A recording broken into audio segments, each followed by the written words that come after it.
윤석열 대통령은 다음 주 목요일인 오는 15일 오후 국정과제 점검회의를 주재합니다.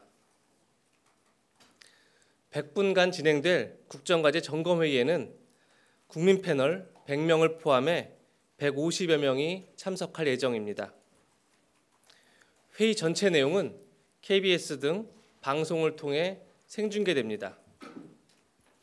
지난 10월 27일 제11차 비상경제민생회의를 생중계한 데 이어 이번이 두 번째 생중계 회의입니다.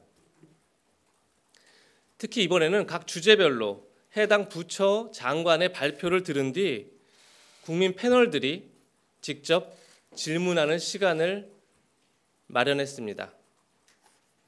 국민의 질문에 장관이나 대통령이 바로 답변하는 형식입니다.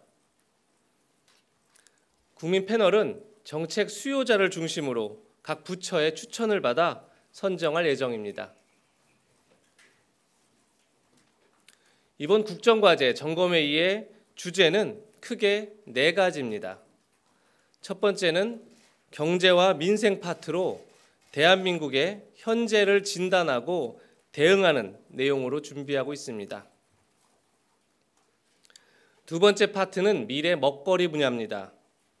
원전과 방산 분야를 포함해 해외 시장 공략을 위한 수출 전략을 중점적으로 논의할 예정입니다. 세 번째 파트는 지방시대 비전과 전략을 다루고 마지막 네 번째 파트에선 연금, 노동, 교육 등 3대 개혁과제를 논의할 계획입니다. 외교 안보 등을 포함해 이번에 다루지 못한 분야의 국정과제에 대해서는 내년 상반기 중에 2차 점검회의를 열 예정입니다. 국정과제는 국민께 드린 윤석열 정부의 약속입니다. 이번 국정과제 점검회의는 윤석열 대통령이 국민과의 약속을 이행함과 동시에 국민의 궁금증에 직접 답변하는 소통의 시간이 될 것으로 기대하고 있습니다. 또 취임 첫 해가 가기 전에 그동안 추진해온 정책들을 종합적으로 점검함으로써 내년 부처 업무보고 때 부족한 부분을 채우고 보다 구체화하는 그런 계기가 될 것으로 보고 있습니다. 이를 통해 경제와 국민의 삶이 보다 나아지는 그런 정책들을 만들고 또 계속 발전시켜 나가겠습니다. 어려운 여건 속에 있는 국민들께서 월드컵에서 보여준 대한민국 축구 국가대표팀의 투혼을 보며 극복 의지를 다지고 힘을 내셨으리라 생각합니다.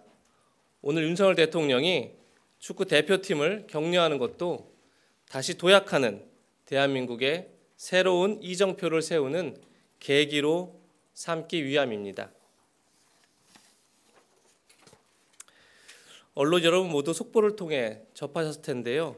오늘 국회 본회의에서 공식적으로 만 나이만을 사용하는 민법 개정안과 행정기본법 개정안이 통과됐습니다.